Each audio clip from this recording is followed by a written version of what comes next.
Hello po, ako si Eunice, taga Cavite. Itong story ko ay tungkol sa naging karanasan ko nung sumama ako sa pinsan at mga barkada niya na mag-camping.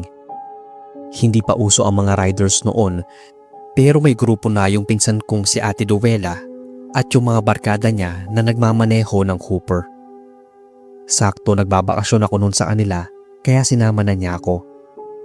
Maliit pa kasi ang mga kapatid ko noon, samantalang ako naman ay nasa first year college na. Naarating kami ng Batangas na angkas niya ako sa motor. 5 pares ng sakay ng motorsiklo din ang nakasama namin na puros barkada ni ate. 7 lalaki at 3 babae. Yung pinagkampingan namin sa Batangas ay isang malawak na field na maraming puno. May bahay naman noon pero doon sa bakuran magtatayo ng tent. Konti lang yung campers dahil weekday nang ganapin yon. Habang nag-aayos kami ng tents, ay nakaramdam ako ng kakaibang lamig. Mahangin siya dahil open area at hapon na nun. Pero yung ginaw na naramdaman ko, parang nagmumula sa malaking puno lang. May malaking ang puno doon sa may di kalayuan. Balete siya kung hindi ako nagkakamali dahil maraming malalaking ugat na nakausli. Malayo naman kami doon pero tanaw mula sa loob ng tent namin. Umpisa pa lang, parang nakaramdam na ako ng kakaiba, kaya nahook talaga ako na pagmasdan yon. Kinagabihan ay nag-campfire kami. Konting kwentuhan, tawanan, kainan, nagkantahan pa nga. Madali lang ako nakasundo ng mga kaibigan ni ate kahit na mas bata ako sa kanila. Hindi rin naman kasi ako KJ. Mag-aalas 12 na nang magpasya kaming matulog lahat. 2 kami ni ate sa tent at nauna na siyang nahiga. Isasara ko na yung tent noon nang mapatingin ako sa puno ng balete. Nung una, steady lang yung nakikita kong parang naabuting figura, so hindi naman ako agad natakot. Pero bigla na lang yung gumalaw na parang tinatangay ng hangin. Para nga itong telang puti na ang gaan. Iniisip ko pa kung may sampayan ba doon sa may banda at may nakasampay na puting damit. Pero natigilan ako, sir. Nakarinig ako ng hikbi. Napalingon pa ako kay ate na nakapikit na. Hindi siya humihikbi. Kaya naman napabaling ako ng tingin sa labas. Naudlot yung pagsasara ko ng tent dahil parang nanigas yung kamay ko. Hindi ako maagalaw at may parang napaalamig na hangin humampas sa akin. Lalo akong nanigas at hindi nakakilos. Narinig ko pa si ate na lang salita na bilisan ko na raw ang pagsasara dahil pumapasok ang lamig. Humugot ako ng malalim na hininga, saka sinubukang igalaw yung kamay ko. Mabilis kong sinara yung zipper ng tent at humiga sa tabi ni ate. Diretso yung katawan ko na nakatitig sa taas. Tatagilid sana ako noon, Sir Bob, nang maramdaman kong hindi ako makagalaw. Yung para bang may pumipigil sa buong katawan ko. Nakadilat lang ako noon. Diretso at hindi ko magawang pumikit o tumingin sa gilid. Pinilit kong maigalaw yung mga kamay ko, pero ang lakas ng kabog ng dibdib ko noon. Natatakot akong gumalaw. Kahit giniginawa ko ay hindi ko magawang magkumot. Para akong ginapos. Tawag ako ng tawag kay ate, lalo na nang maramdaman kong may dumadampi na buhok sa mukha ko. Wala akong naaaninag pero may nararamdaman ako. Hindi naman sobrang dilim dahil may dala naman kaming debateryang ilaw at nakabukas yon. Nakikita ko si ate sa gilid ng mga mata ko na nakatagilid patalikod sa akin. Tinatawag ko siya at pilit ginigising pero parang wala siyang naririnig. Makalipas ang ilang saglit, sir, ay naramdaman ko na lang na may humihinga malapit sa tenga ko. Dinig ko yung bawat bunga ng hininga. Naiiyak na nga ako sa takot pero wala akong magawa. Akala ko noon ay nakasigaw na ako. Hirinig ko yung boses kong sumisigaw pero parang walang nakakarinig sa akin. Tapos yung paghingang yon ay napalitan ng parang hingal. Hindi ko alam kung binabangungot na ba ako noon o ano. Pero aware ako sa paligid at nangyayari. Hindi ko magising si ate kahit anong gawin kong sigaw.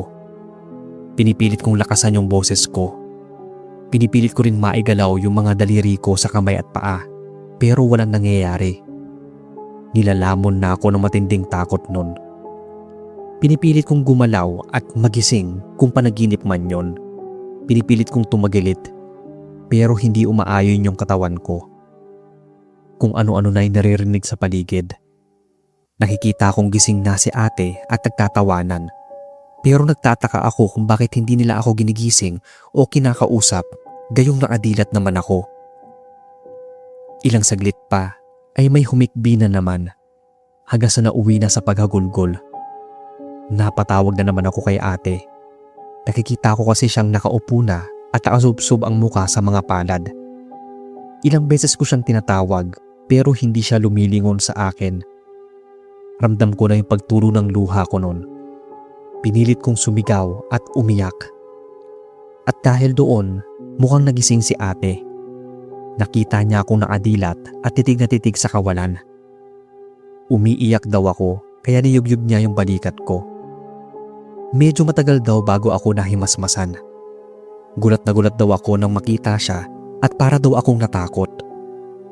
Sa totoo lang, ang naaalala ko noon ay hindi si ate yung nakita ko.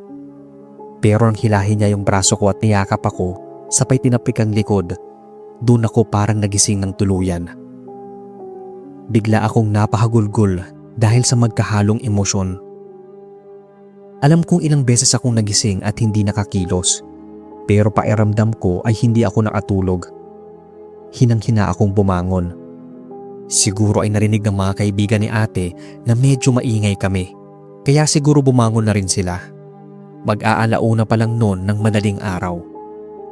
Sinabi ng isang kaibigan ni ate na nakalimutan daw kasi namin magdasal pagdating sa lugar. Hindi rin daw kami nag-alay ng pagkain at inumin. Ganun daw kasi dapat kapag pumupunta sa hindi pamilyar na lugar. Nagdasal kami at humingi ng tawad sa kung anumang nagambala naming kaluluwa o elementong naninirahan sa lugar na yon. Sinabihan din nila ako na huwag matulog na nakadiretso ang katawan. Pakiramdam ko noon ay hindi na ako dinapuan ng antok. Pero parang mas natakot na akong matulog noon dahil baka mangyari ulit yung naranasan ko. Mag-uumaga na nang hinatak yung mga mata ko ng antok. Nakatulog naman ako at hindi nila ako ginising. Kaya late na rin ako nakakain ng almusal. Mag-isa ako nung kumakain nang mapatitig ako sa puno ng balete. Marahan akong umusal ng pasensya na. Paulit-ulit ko yung sinasabi habang nakatitig sa puno. Mas ramdam ko noon ang presensya na may nakatira talaga doon at ayaw siguro nilang maingay o nagagambala. O siguro ayaw nila na may nakakakita sa kanila. Nagkataon namang mahina yung dungan ko. Kaya mabilis talaga akong lapitan o pakitaan ng mga elemento at multo. Isa pa, sadyang matatakotin ako. Mabuti na lang at maayos naman kaming nakauwi. Yun lang talaga at tatakot na akong sumama sa mga camping-camping. Lalo na ang matulog sa mga hindi pamilyar na lugar, mapa open field man yan, kagubatan, bundok o ilog.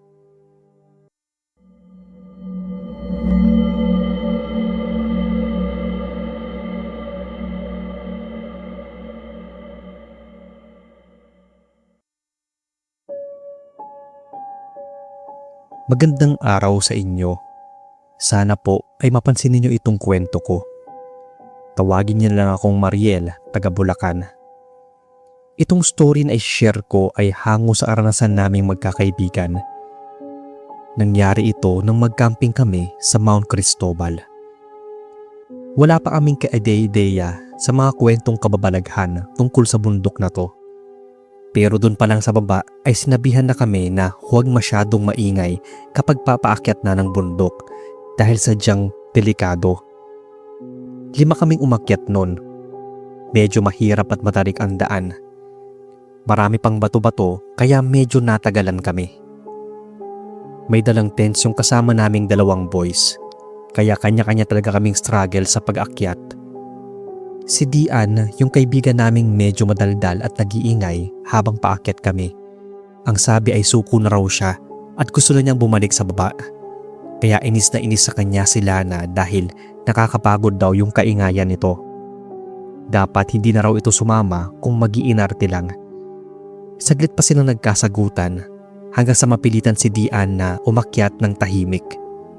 Nagdadabog-dabog pa nga ito na tinawanan na lang namin. Pagkarating sa tinatawag na summit ay nakahinga na kami ng maluwag.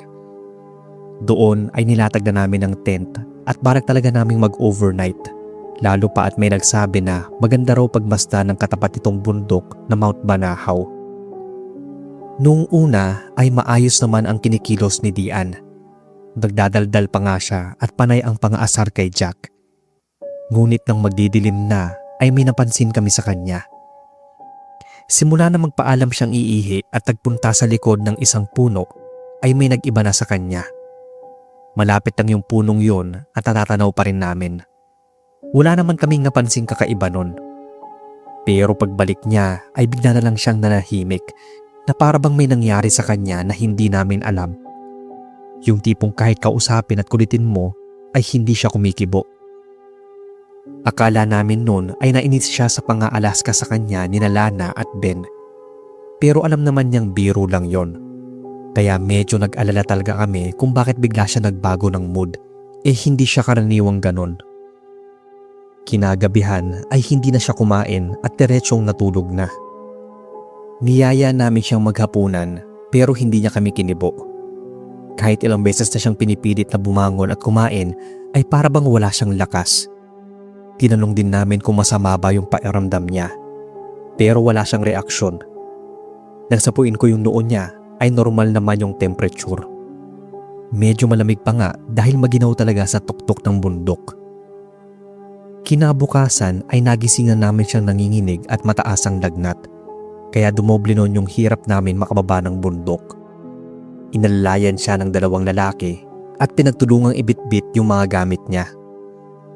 Medyo natagalan kami sa pagbaba pero ang importante ay ligtas kami. Habang nasa biyahe ay para na siyang nagdidiliryo.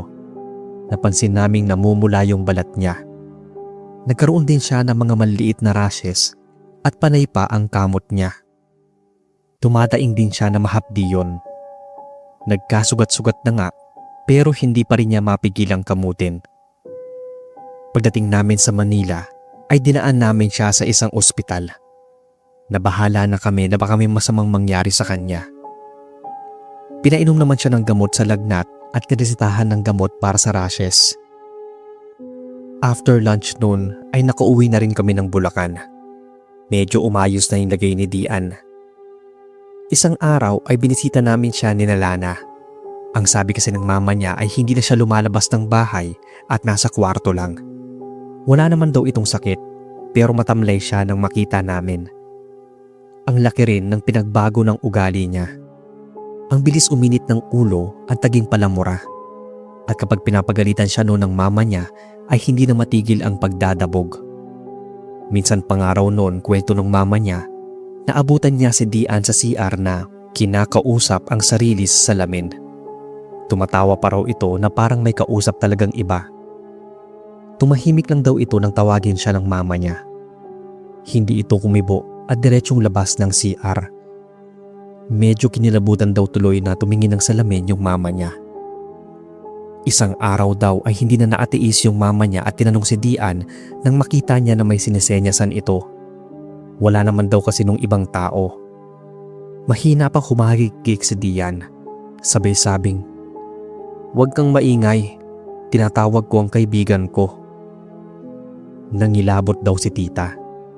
Bumubulong-bulong pa daw ito na parang andyaan lang yung kausap ng anak. Kaya umiiyak siya nung tinawagan kami dahil baka makatulong kami. Ano raw ba yung nangyari kay Dian nung nag-camping? Bakit daw parang ibang tao na siya? Wala kaming maisagot noon dahil hindi talaga namin alam kung ano nangyari sa kanya. Dumalas ang pagpunta namin kina Dian dahil kailangan talaga niya ng mga kausap. Pero madalas din namin siya nakikitang tulala at tumatawa na lang bigla na mag-isa. Pinasya ng patingnan si Dian sa isang psychiatrist. Baka daw may problema na ito at tumadanas ng depresyon o naapektuhan ng pag-iisip.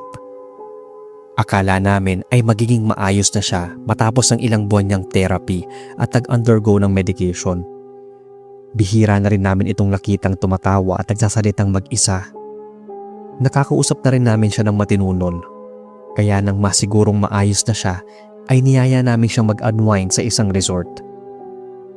Habang nagtatampisaw kami ni Ben sa pool, bigla na lang humiyaw si Lana na naroon sa kabilang bahagi ng pool. Nakita na lang namin siya na nasa gitna na ng pool at pilit inaangat yung katawan. Hindi siya marunong lumangoy, kaya nagtaka kami kung bakit siya tumalon. Pupungas-pungas siya kaya agad siyang tinulungan ni Jack na makaahon. Nang tanungin namin kung anong nangyari, ay nanginginig pa niyang kinuwento na may tumulak daw sa kanya. Nakita na lang daw niya noon na nagmamadaling pumasok ng cottage si Dian. Parang tuwang-tuwa pa nga. Hinanap namin si Dian dahil wala siya sa kwarto at sa banyo. Muntikon ko nang maibuga yung iniinom ko at mapamura nang makita sa Dian na naasiksik sa ilalim ng lababo. Naririnig namin nagsasalita siya mag-isa at maligalig ang kilos. Bigla siyang napatingin sa amin noon at ginilabutan ako dahil nanlilisik ang mga mata niya. Maya-maya ay nagwawala na ito. Kung ano-ano ang mga sinasabi niya na parang lasing. Nabahala na kami dahil hindi talaga siya natigil sa kakasalita nang hindi namin maintindihan. Matagal din bago siya kumalma. Buti na lang at hindi siya nanakit ulit dahil kung tinulak niya ulit sa pool si Lana, ibig sabihin hindi pa siya talagang magaling. Nang mapagod ay agad din siyang nakatulog, pero kami noon ay natakot ng matulog at baka magising siya at kung anong gawin sa amin. Kinuwento namin yung nangyari sa mama niya. Nagpa siya itong dalhin sa albularyo si Dian. Hindi raw kasi ito gumagaling sa kung anumang gamot o therapy. Baka raw hindi doktor ang kailangan ng anak. Nung una ay walang makitang mali yung albularyo. Pero nang dumaon daw nang itawa si Dian, ay saka nito nalaman kung ano ba talaga ang nangyari sa camping namin sa Mount Cristobal. Marami raw ang namiminsala sa kanyang elemento. Pinaglalaroan daw siya ng itim na duwende. Sinubukang kausapin ng albularyo yung mga elementong gumugulo kay Dian. Nung una ay ayaw pa nga sabihin kung saan sila nanggaling, pero napilit din ito ng albularyo. Nangangailangan daw ng alay. Kaya bumalik kami sa paanan ng bundok para ialay ang hinihingi ng mga elemento. Hindi kami maapaniwala noon, Sir Bob. Alam niyong sobrang nakaagulat yung nangyari dahil parang walang anong nangyari kay Dian. Wala raw siyang matandaan sa mga pinagsasasabi at pinaggagawa niya. Para bang kaagising lang daw niya mula sa malalim na panaginip. Hindi na namin kinuwento yung buong nangyari dahil baka matakot lang siya at sisihin ng sarili. Pero isa lang yung napansin namin noon sa kanya. Hindi na siya naging kasing daldal tulad ng dati, pero maayos na yung kalagayan niya. At tingin namin yun ang mas importante. Ito lang, sir, ang kwento ng camping naming magtutropa. Hanggang ngayon ay nakikita-kita at lumalabas pa rin kami kapag hindi busy sa trabaho at sa pamilya.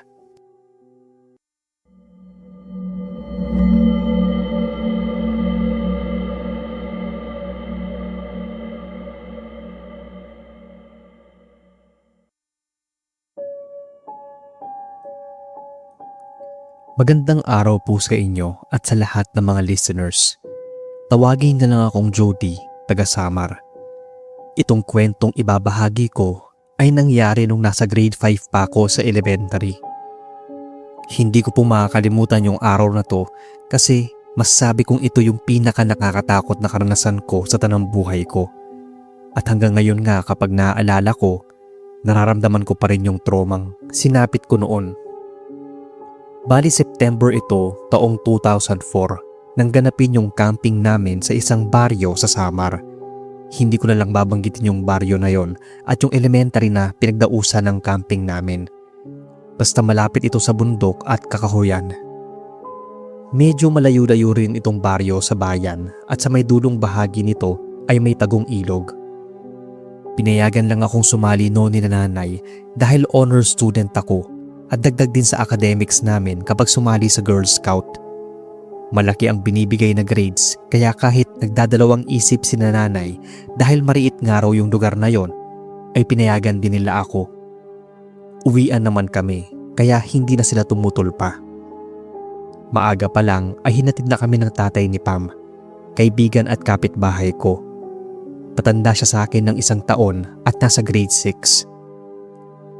Nakampante na si nanay dahil sundot hatid kami ni Tito Kiko.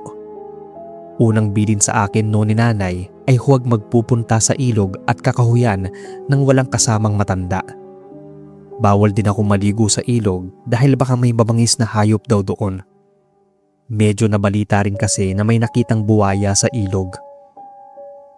Doon na kami nagtanghalian sa loob ng paaralan. Lumabas lang ako ng classroom nang matapos akong kumain para hugasan ng pinggan sa may lababo sa labas. Doon na rin ako naghugas ng kamay. Anyong babalik na ako sa loob ng silid namin nang may papansin akong isang babaeng naglalakad papasok sa may kakahuyan. Sa dulo ng kakahuyang yon ay ang ilog. Kaya naisip ko na baka may bahay ito doon o di kaya ay maliligo sa ilog. Basta kung ano-ano na lang yung naiisip ko noon dahil gusto ko rin sanang maapaligo roon. Medyo nagulat pa nga ako nang lumingon yun sa akin at ngumiti. Kinawayan niya ako na parang tinatawag. Medyo nag-atubili pa nga akong lumapit noon, pero patakbo na akong pumunta sa kanya. Tinanong niya yung pangalan ko at kung anong grade na raw ako. Saan daw ako umuuwi. Ang dami niyang tanong noon, pero yung huling tanong ang nagustuhan ko. Gusto mo bang sumama sa aking maligo? Gustong gusto ko noon at sasagot na sana ako. Pero narinig kong tinawag ako ng teacher namin kaya mabilis akong tumanggi at sinabi ko na lang na mainit. Tanghaling tapat kasi yon, kaya baka mainit din yung tubig kapag naligo ako. Patakbo akong lumapit sa teacher ko. Tinanong niya kung anong ginagawa ko roon sa bukana ng kakahuyan. Sinabi kong tinawag ako ng babae at kinausap. Tanong niya kung sinong babae daw. Tapos nagtataka siya. Wala naman daw kasi akong kasama nang makita niya ako. Kaya kahit ako noon ay nagtaka rin. Malinaw ang isip at mata ko na may babae akong kausap. Pero hindi na ako kinulit ng teacher ko at sinabihang matulog na lang muna. Mga bandang 2:00 ay sisimulan na namin yung susunod na activity. Mag-aalas 5 noon nang matapos yung ginawa naming activities at tinawag kami isa-isa. Kailangan kasi ng attendance kung nag-participate ba ang lahat. At may ilang beses na noon na tinawag na pangalan. Kaklase yun ni Pam. Nagpaalam lang yun na iihi pero hindi na bumalik. Hinanap namin siya sa buong paaralan pero hindi namin siya nakita. Kaya inisip nila na baka umuwi na yon. Baka hindi lang daw yun naiihi. Kinabukasan ay wala pa rin yung kaklase ni Pam. Nagpunta na nga sa camp namin yung mga magulang nito. Hinanap din siya. Hindi raw kasi ito nakauwi kagabi. Kaya baka raw sumamang natulog sa mga klase nitong hindi umuwi. Doon na sila kinutuban ng masama. Nang hindi nagpakita ang kaklase ni Pam ay buong araw itong hinanap. Nakarating na ang paghahanap sa may ilog. Sumama ako kina Pam na naghanap kinahapunan dahil sabay rin kaming uuwi. Sa di kalayuan, Sir Bob, ay may natanawan akong isang matandang babae. Niyaya ko si Pam na magtanong doon pero kinakausap din siya ng kaklase niya. Humiwalay ako sa kanila dahil nakita kong nakatingin sa amin yung matanda.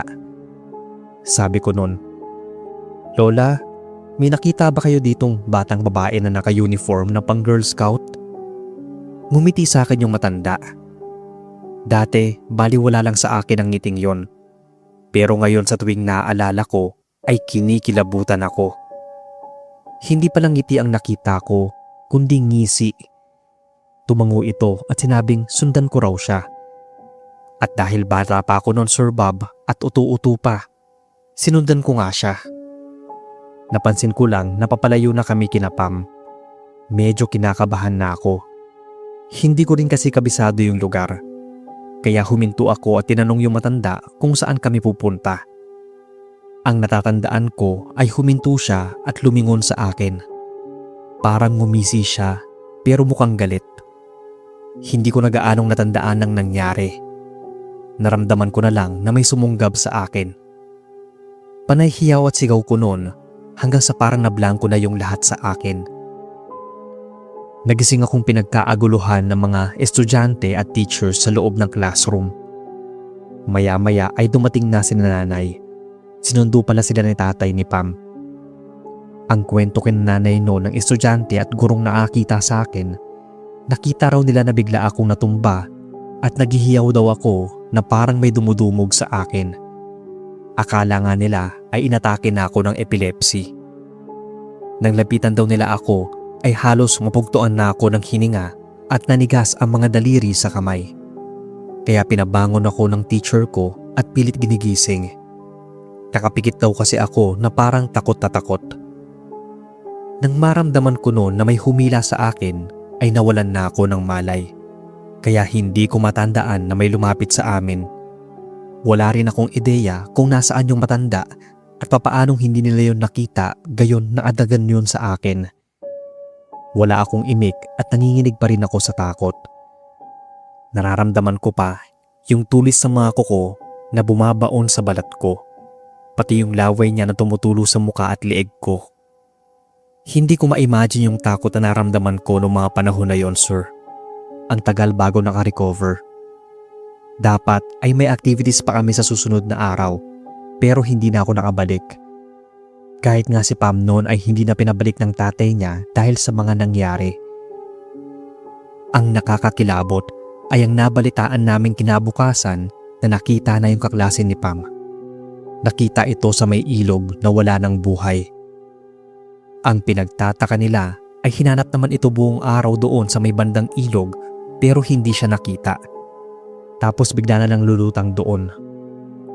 Nagdatingan yung mga pulis kaya nakansila yung camping.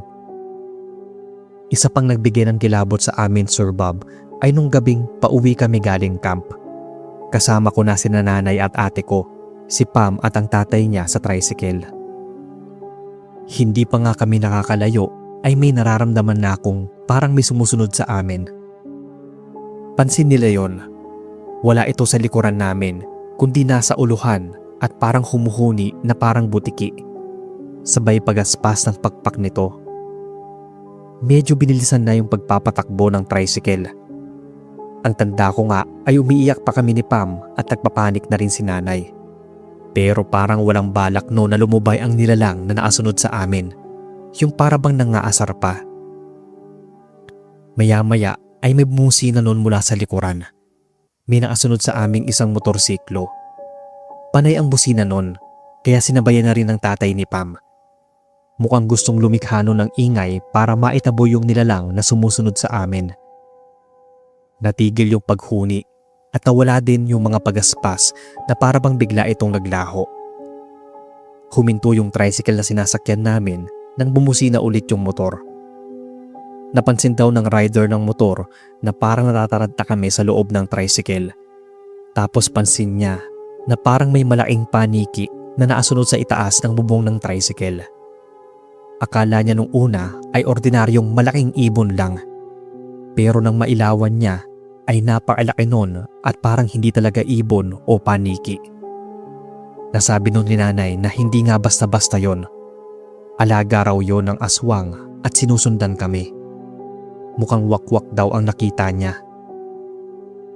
Nawala na yon hanggang sa makauwi kami dahil marami na rin ang nakasabayan naming sasakyan. Lumabas sa investigasyon na nalunod yung bata at wala raw foul play. Pero hindi naniniwala si nanay. Sadyang pinalitan na daw ang katawan nun. Tinanong nila kung ano raw ang nangyari sa akin ng hapon na yon dahil halatang takot na takot daw ako.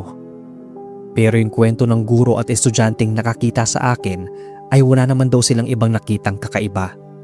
Mag-isa lang daw ako noong mga oras na yon. Halos hindi ko maikwento dahil sa sobrang takot na naramdaman. Naisip ko pa lang yung itsura ng matandang yon ay grabe na yung kaba ko. Natakot na nga rin akong tumingin kahit sa ibang mga lola o matatandang babae dahil yung itsura ng sumunggab sa akin yung nakikita ko.